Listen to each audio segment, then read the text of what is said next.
চন্দ্রখানা ১ ব্লকে ভয়াবহ অগ্নিকাণ্ড। জানা যাচ্ছে চন্দ্রখানার ইন্দা গ্রামে মহিদুল মণ্ডলের বাড়িতে অগ্নিকাণ্ডে তার দোতলা মাটির বাড়িটি ভস্মীভূত হয়। প্রাথমিক অনুমান যে ইলেকট্রিকের শর্ট সার্কিট থেকেই এই অগ্নিকাণ্ড বলে জানা যাচ্ছে।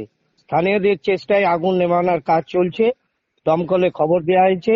ঘাটাল থেকে দমকলের একটি ইঞ্জিন দিয়ে পৌঁছেছে। তনুপ ঘোষ, স্থানীয় সংবাদ।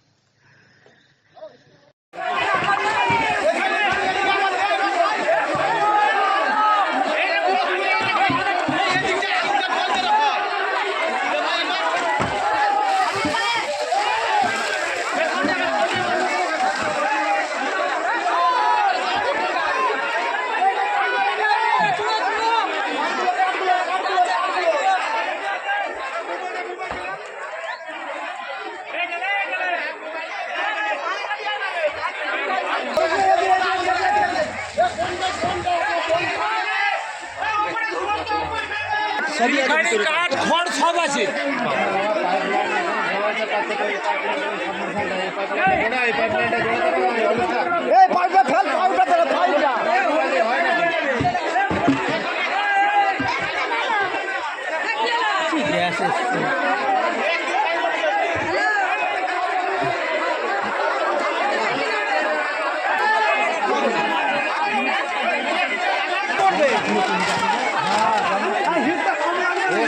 রাধানগর ঢুকে গেছে। ওরাও তো ওর জন্য